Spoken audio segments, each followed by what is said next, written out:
Hey everybody, welcome to your channel CABA Infoventry. This is Brajesh here. My dear friends, due to COVID-19, recently everybody was under financial stress. Businesses and industry were closed. Lakhs of persons lost their jobs. This resulted into default in payment of various loans by various borrowers, including home loan, education loan, term loan, loan from NBFCs, etc. due to cash flow constraints. RBI came out with moratorium on payment of loans. However, banks keep on charging interest on outstanding loan amount, which further stress the borrowers. Various borrowers approached the Honorable Supreme Court questioning the levy of interest on loans and charging of interest on interest during moratorium period. Keep watching this video till end to take the full benefit on this issue. The central government informed Supreme Court on 10 September 2020 that an expert committee at the highest level had been constituted in order to take a decision on the issue of moratorium extension, interest during moratorium, interest on interest, and other related issues.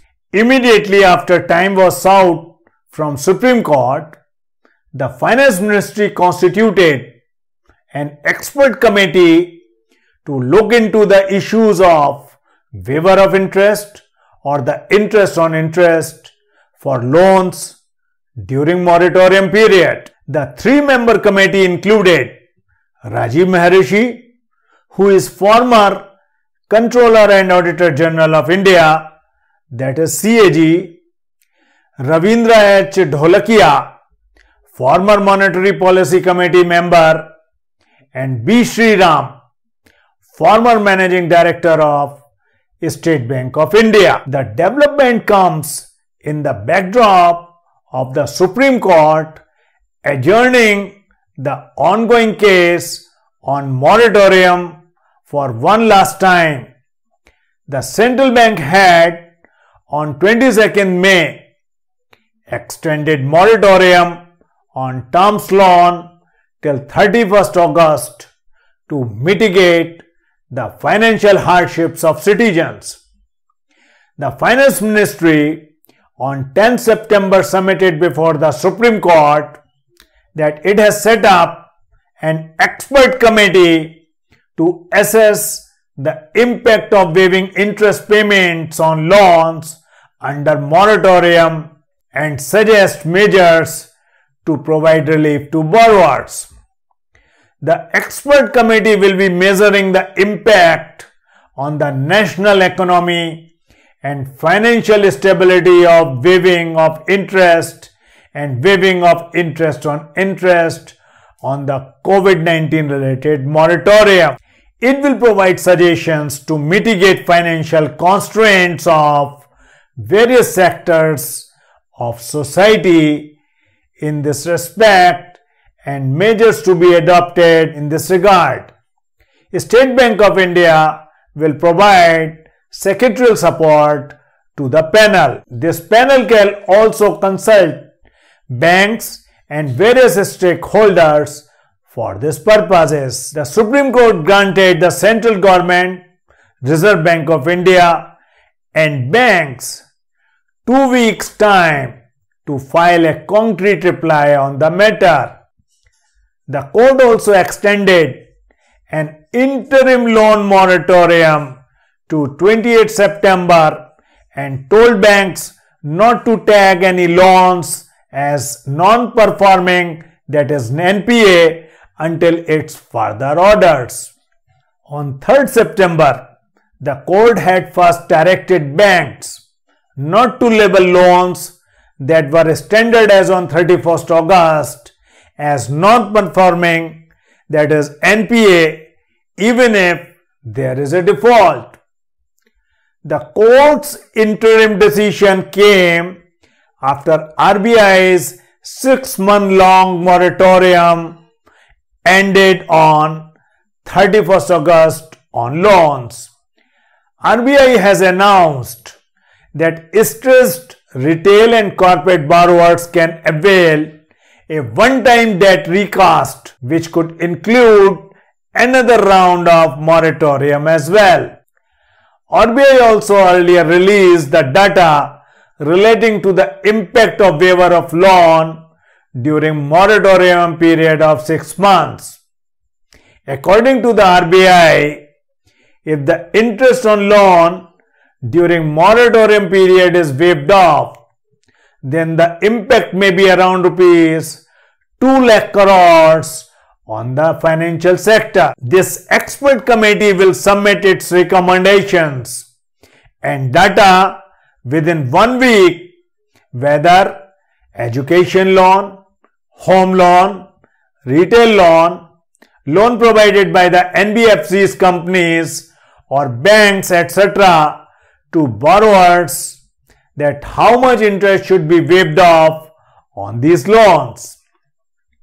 Based upon the report of this expert committee, the Finance Ministry will take a final call that how much interest should be waived off for the moratorium period and how much interest on interest should be waived.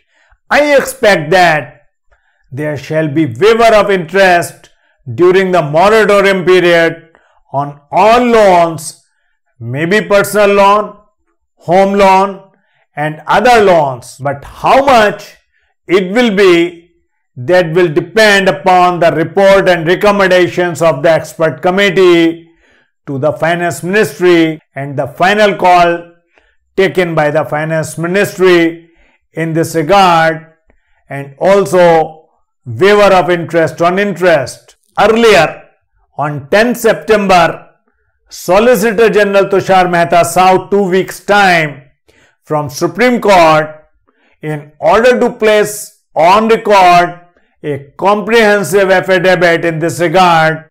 Court granted the Solicitor General 2 weeks' time to place on record the requisite affidavit detailing and observed that the interim order shall continue. The Honorable Supreme Court protected those accounts from being declared as NPA which were not classified as NPA on August 31st till cases are disposed of, the court held. Further to this, court directed that all decisions taken by the RBI, Government of India or the banks should be placed before the court for consideration. The Supreme Court bench was hearing pleas seeking extension of the COVID-19 induced loan moratorium and waiver of accruing interest. When the hearing began, Solicitor General sought deferment of the hearing for 2 weeks. This led to the submissions on behalf of the various stakeholders, sectors and individual borrowers, whereby they insisted on the issuance of interim orders for protection. Though the bench was inclined to pass interim orders initially with respect of charging of interest on loans during moratorium, it did not do so and listed the matter for further consideration on 28 September 2020. Senior Advocate C.A. Sundaram submitted that banks had started now debiting interest by stating that there is no moratorium. Bank says, although we will not declare you as NPA, however, your liabilities have started and 6 months interest being debited. Senior Advocate Kapil Sibal and Rajiv Datta expressed concern of the real estate sector and the individual workers respectively and betted for interim orders. Rajiv Datta submitted that it is important to remember that peoples are suffering. Imperative to make a statement for the center on non-charging of interest on interest. Kapil Sibal, in the context of India's real estate industry, submitted that downgrading taking place and RBI had been protecting the downgrading. Senior advocate Harish Salve made submissions on behalf of IBA and urged the court to not pass interim orders. Solicitor General Tushar Mehta also pointed out that the arguments were being made in the adversarial context and that this would prejudice not only various sectors but could have devastating consequences. The bench inquired from Harish Salve about the charging of penal interest on loans during moratorium period. Salve replied by stating that there was no default interest which was being accrued and that only compound interest was the entire banking structure works on compound interest and that is what is being done, he said. Sibal refuted this and said that contracts operate in normal situation and that this was not a normal condition. The finance minister herself said that this is a force majeure situation. Why should contracts which could not be enforced on account of moratorium be taken into account? In light of the aforementioned case stood adjourned, the Supreme Court on September 3rd protected those accounts from being declared as NPA which were not classified as NPA on August 31st till cases are disposed of. Link for my video relating to what transpired on September 3rd, 2020 before the Honorable Supreme Court in this case is given here. You may watch that video by clicking the above link. Friends, be positive and hope for the best. Keep watching this channel for more interesting videos shortly. Stay safe and healthy. Bye-bye.